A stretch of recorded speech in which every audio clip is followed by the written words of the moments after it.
I want to kind of build on what Austin was talking about, perverse incentives, because we are in my lecture right now in the point where we are talking about incentives and how those incentives really started to affect that stability of the system. And I wanted to give you kind of a personal story of this kind of another story that's similar to what you guys did with this activity. When I was a student back in Austin, Texas, in UT Austin, I kept going back and forth in the 90s to Georgia during summer. My parents are there, so I was over there, and I come back, and I would there, I come back. And one summer I was there, and my mom mentions like, "Oh yeah, last December when your dad and we got remarried." And I'm like, "What do you mean remarried? You guys were never divorced." She's like, "No, no, no, we got divorced and we got remarried." Like, yeah, but you guys never lived separately. No, we didn't separately. We just got divorced on the paper. But we were always together. We just divorced on the paper. So that's another weird things. Like, why would somebody do that, right? This was early on in 90s. Not 90s, but it happened in 80s and late 80s, and then they got remarried in 90s. I'm like, well, that's really weird because I never detected it. That they just basically went and got divorced on the paper, and then they got remarried. Why? Well, good communist society is supposed to provide for its citizens, right? So if you have kids and those kids grow up, they get married, they're supposed to have a new apartment, right? So they get a new apartment. Now, of course, a lot of people were standing in line and waiting decades to get an apartment. But again, my grandfather was a KGB captain, and we had connections and this and this and this. So when my parents got married, we got an apartment. When they would get divorced on a paper, they're supposed to get two apartments, right? So they got two apartments. And then when the Soviet Union collapsed, then they got remarried, and then they have two apartments that are privatized. So incentives matter. There's always undercurrent of incentives of people acting in a way that is best for their own situation and finding around the scenario or situation or some kind of incentive to maximize their well-being, right? Now, somebody from outside may be looking at the Soviet Union and saying, "Oh well, let's hypothesize and let's think, why might there be high divorce rates in Soviet Union? Maybe it was because Soviet Union repressed religion and a lot of the kind of morality of the that comes from religion. Well, that had nothing. Maybe it had something to do with it, but most of it was economic incentives. Right? So this kind of a perverse incentives leads to kind of a digging a hole under this economy, right?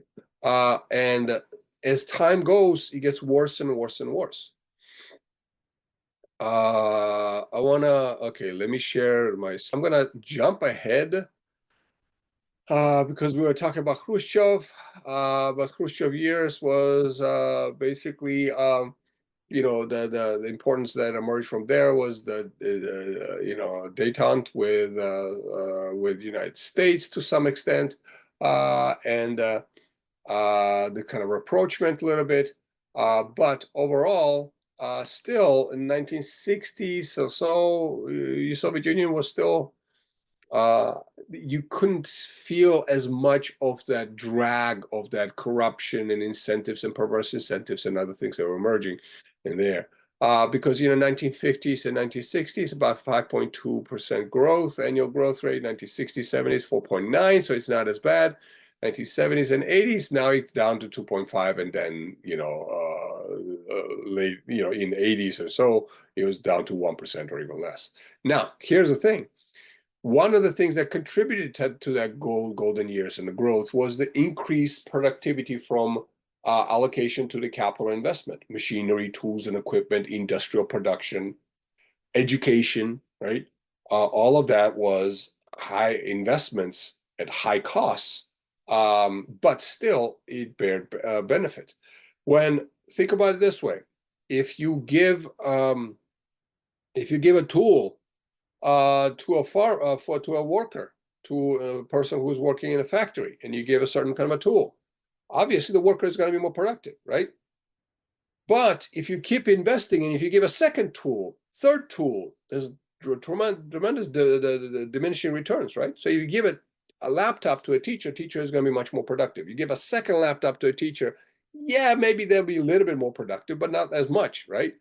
So that visible, kind of a production that Soviet Union really focused on, production of tractors, heavy industries, machinery, tools and equipment, and things like that, that really kind of showed that how Soviet Union was really progressing, uh, at the beginning leads to productivity increase, but then diminishing returns kick in very quickly. And then you have diminishing returns. Now, when you get to the point where you might have certain tools, but when you become more sophisticated tools and things like that, you also have to match it with a human knowledge and skills and ability with those tools. So that's one of the things that again was lacking in the top-down command economy, right? Where that allocation of the right capital with the right worker wasn't there. So that's one of the reasons for a decline in growth, the diminishing returns from capital. At the same time, the price signaling mechanism wasn't there. Prices were basically set a lot of times and didn't change almost a decade or so. So remember, the prices are the heartbeat of the economy, right? If you read the heartbeat, we are understanding what is happening and what are some of the goods and services that are scarce, they're in demand, they're not. What about the resources that become scarce for some reason, or what is a different way of producing something that is lower cost? All of that is communicated through prices, but the prices weren't there. So Brezhnev's year, similar things that is happening in there. Now Brezhnev strengthens again the kind of a legal political leg a little bit more by USSR claiming a right to violate the sovereignty of any country that tries to replace socialism with a capitalism. Yes, so now you have this kind of this claim on international power of Soviet Union that strengthened political legal leg, but already the gnawing of the economic life in Soviet Union, information people realizing that they're living in much worse condition compared to the Western Europe or even Eastern Europe when you look at Poland and other kind of places. Starts to shake their moral and cultural leg. Right? So 1980s and Brezhnev years is kind of punctuated with that kind of a good old boy communism, where they basically said, okay, let's just keep going in that direction, regardless of the fact of the signals that we're seeing that we are not going to that economy and moral support is declining, right? And that is an era actuated by stagnation. Now, one thing that is relevant at this time is that even though you have stagnation, it is masked. It is masked by natural gas and oil exports of the Soviet Union. And that is the same exact story in today's Russia, even prior to starting the Ukrainian war. The Russian economy was very dysfunctional and is still dysfunctional. But it is really helped by high price of oil and high gas and lots of gas exports, right, and natural oil exports. Obviously, 1970s in 1970s we have 1974 OPEC crisis, and then 79 price of oil spikes again. Because the Iranian Revolution takes a lot of oil from the world markets, so the price of oil spikes, and that all helps Soviet Union. So all the data that comes out of the Soviet Union, it's an aggregate data of the total production, right? So you might say, oh well, they have a lot of profits and they're doing really well in terms of oil and natural gas and everything else, but all other industries and everything else that tend to be much less productive. Even though oil production is very less productive, but overall they're receiving foreign currency, foreign exchanges by selling a lot of that oil and then using that foreign exchanges also to finance some kind of a capital investments more into the economy. But again, now you see that the military spending, these lines represent military billions of US dollars spent for military programs in 1965 and 1989. The one that fluctuates a little bit is the United States, and another one is Soviet Union. But even though it fluctuates a little bit, they're kind of at par in 1980s and so, right? But even though the total billions of amount of military spending, that is a big drag on economy that is much smaller. So when you look at USSR, GDP in millions is this, and the United States, it's much higher. It's more than double, or it's double of that. And then the per capita GDP is much higher. So that military spending becomes extremely costly for the Soviet Union compared to the United States. Other perverse incentives that emerge, characteristics of the factories that needed to be actually operational, they had to beg, borrow, and steal, and find the right resources to produce to meet the quota. So everybody was using black markets to kind of allocate these scarce products to meet the certain quota. And even then, a lot of times, a lot of these factory managers didn't have an incentive to meet the quota, because if they meet the quota, then of course they get the benefits, and but they don't have monetary benefits, a lot of monetary benefits, but just recognition. But that means that the next quarter or next time period, you're expected to meet that quota or maybe exceed it. So it's much better to kind of dial back down and not meet the quota and have excuses and other things like that, but also maybe produce quietly beyond the quota and use that to sell on the black market. And that's what's happening now. Did the leaders of the factory managers and leaders of the factory managers and other bosses knew that? Yeah, of course they knew that. But then that black market profits keep percolating upwards to the leadership. So the whole system is starting to break down. Another issue that emerges from here is that you might have high capital investments and machinery and other things like that. Like, for example, the space race. Your Soviet Union was very much advanced in that kind of a sense.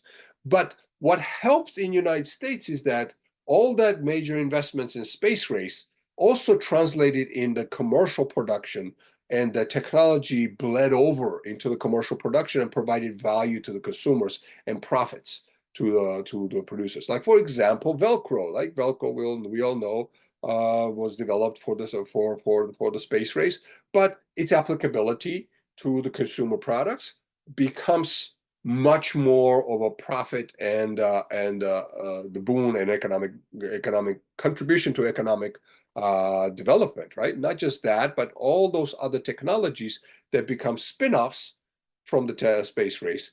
But in order to have the spin-off, in order to take that invention that has been invented, you have to turn it into innovation. You have to apply it, and you have to apply it to economic well-being of individuals and economic benefit of individuals. And how do you know those economic benefit of individuals? You don't know that unless you have prices, right?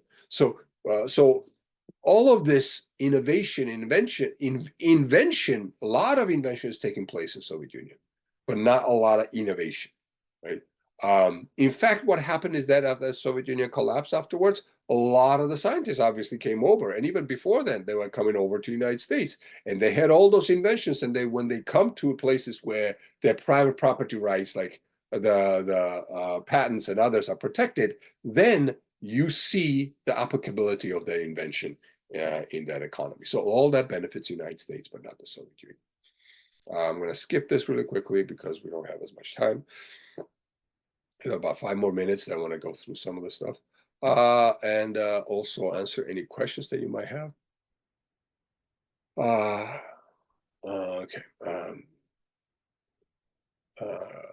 Okay. So, sorry, I was looking at the chat. See if there's any questions. End of Brezhnev era, and the same old. At that point, we have Yuri Andropov, Konstantin Chernenko, and the joke at the time in Soviet Union was that you have when you have an emperor, when emperor dies, emperor's son takes over. But when in Soviet Union, an emperor dies, his grandfather takes over. So basically, everybody else, it's not older, but it's the same mentality and older mentality that persists. And to the point where Chernenko was so that it was just kind of a widespread joke where one time they was giving a speech and he read 2 or 3 pages the same all over again without everybody realizing, and of course without him realizing, but not even caring or paying attention.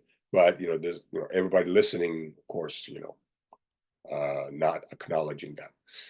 So Gorbachev comes in around this time, 1985, and at that point, economic leg is almost completely corrupt. That level of corruption and then the destruction and the perverse incentives and everything else have gnawed on the moral and cultural leg of the Soviet Union. Political leg is still fairly strong, but not as strong as it used to be because it's not as brutal dictatorship as it was. So now you've got this period of stagnation, and something has to be done. So, and another important aspect that is emerging during Gorbachev era is that all that early on investment in education from Stalin's time, the new generation now comes about, which is educated, which actually sees the cynicism of what is happening in here. So before then, you don't have as big of as a wider educated literate population, so it's easier to dupe that population, but it's easy to dupe the population now, right? So that education benefited the productivity and everything else at the same time creates a situation that the demand that, hey, look, we're living in this circus, which is the Soviet Union, and all the educated people realize that, and also another aspect that is happening in here is that the price of oil starts to collapse in late 1980s. Comes back down from that really highs. So all that cushion that Soviet Union had from oil and gas exports and the profits from that disappear, and the collapse ends up happening very fast. Right, that added with Afghanistan war. And all those pressures on Soviet Union on political and legal leg led to the final collapse. And of course, you've got glasnost, which is the word in Russian that says opening, which allowed dissent and allowed entered the party, ended the party monopoly, created a different kind of organizations. Was way to kind of see if they could actually ease the political leg and then improve the moral cultural buy-in, but actually led to even worse scenario because at the time, all that ethnic and grievances of the Russia dominating and basically conquering all the former Soviet Union republics starts to emerge, and it creates this drive for independence and the collapse, right? And glasnost breeds dissent, revolutions in 1989 in Eastern Europe, and then followed by the former Soviet republics. And that's the demise of Soviet Union. Obviously, all the pressures from the economic pressures. So again, we're looking at this from the economic lens, but at the same time, we're kind of looking at how that economic lens really kind of applies and affects the moral cultural leg, and then eventually breaks down legal political. This is an important lesson from the perspective when we're saying that looking at the countries that are highly dictatorial, like, for example, Russia and North Korea, and others saying that, look, they're like monolithic, they're very strong. There is, there's no dissenting opinion, there's no independent media. So it seems unshakable, but just the same way the Soviet Union seems unshakable on undercurrents of it overall, the downfall can come very fast.